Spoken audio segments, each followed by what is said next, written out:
బ్రెడ్తో చేసుకుని సింపుల్గా 2 sweet items ఈరోజు షేర్ చేస్తాను.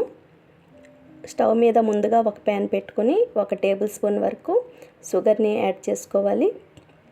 1/4 కప్పు వాటర్ని యాడ్ చేసి లో ఫ్లేమ్లో ఉంచుకొని ఆ సిరప్ అంతా క్యారమలైజ్ అయ్యేటట్టుగా చేసుకోవాలి. క్యారమలైజ్ అవ్వడం అంటే అది సిరప్ బ్రౌన్ కలర్లోకి మారుతుంది. మరి డార్క్ బ్రౌన్ కాకుండా కొంచెం లైట్ బ్రౌన్ వస్తే చేదు రాకుండా ఉంటుంది, లేదంటే కొంచెము చేదైతే వచ్చేస్తుంది. చూసుకోండి. హాయ్, హలో, నమస్తే, welcome to my YouTube channel simple start. ఇప్పుడు ఒక మిక్సీ బ్లెండర్లో ఒక 4 స్లైసెస్ వరకు బ్రెడ్ తీసుకోవాలి.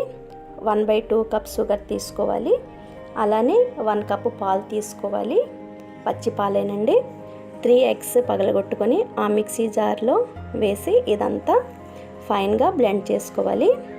ఈ బ్లెండ్ ఎటువంటి బరక లేకుండా స్ట్రెయిన్ చేసుకొని ఒక ప్యాన్లో అయితే ఇది మనము స్టీమ్ చేసుకోవాలి. ప్యాన్ కింద వాటర్ వేసి ఈ క్యారమలైజ్ అయింది ఏదైతే ఉందో ఒక ప్యాన్లో వేసుకొని ఏదైతే మిక్సీ బ్లెండ్ చేసుకున్నామో అది కూడా దాంట్లో వేసి మనము 20 to 30 మినిట్స్ దాకా స్టీమ్ చేసుకోవాలి.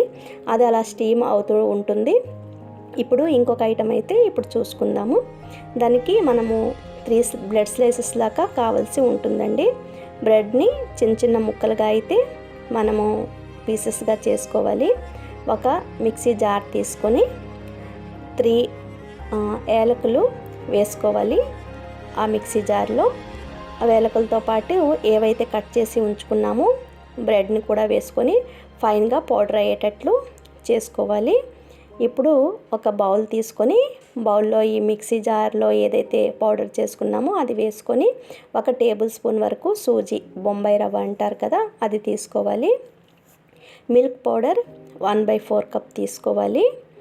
ఇంకా బైండింగ్ కోసం అనేసి కొంచెం పచ్చి పాలు వేసుకొని అది ఒక ఉండ కన్సిస్టెన్సీ వచ్చేలా చూసుకోవాలి.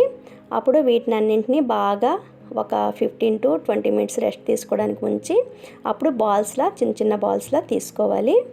ఇంతలో మనం ఏదైతే స్టీమ్ చేయడానికి పెట్టామో అదైతే అయిపోయి ఉంటుందండి. అది అయిందా లేదా అని చెక్ చేయడానికి ఒక పిన్ తీసుకొని దాన్ని మనం గుచ్చినట్లయితే దానికి ఎటువంటి కన్సిస్టెన్సీ గట్టి పడిపోతూ ఉంటే మరి అయిపోయినట్టండి. ఇప్పుడు దాన్ని మనము పక్కన పెట్టుకొని ఫ్రిడ్జ్లో 15 to 20 మినిట్స్ చల్లబడడానికి ఉంచుకోవాలి. తర్వాత డిమౌల్డ్ చేసుకుందాం దాన్ని.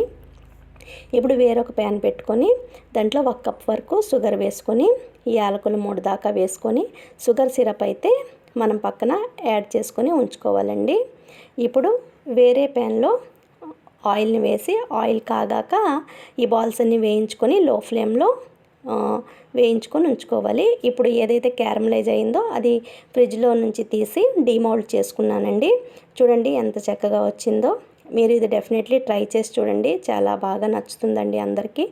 చాలా స్వీట్గా, చాలా స్మూత్గా కూడా ఉంటుంది. చాలా బాగా వచ్చిందండి. మీరు డెఫినెట్లీ ఇదైతే ట్రై చేయండి. అలానే ఏదైతే ఆ బాల్స్ మనము ఆయిల్లో వేసుకుంటున్నామో అది కూడా షుగర్ సిరప్లో వేసి 15 to 20 మినిట్స్ అయ్యాక దాన్ని కూడా టేస్ట్ చేసినట్లయితే చాలా బాగుంటుందండి. బ్రెడ్తో సింపుల్గా చేసుకుని ఈ 2 ఐటమ్స్ ట్రై చేసి చూడండి. నా ఈ వీడియో కానీ మీకు నచ్చినట్లయితే లైక్ చేయండి, షేర్ చేయండి, సబ్స్క్రైబ్ చేసుకోవడం అయితే మర్చిపోకండి. ఈ వీడియోలో అయితే ఇప్పటిదాకా ఇంతేనండి. మళ్ళీ నెక్స్ట్ వీడియోలో మళ్ళీ కలుసుకుందాం. అప్పటిదాకా బాయ్ బాయ్.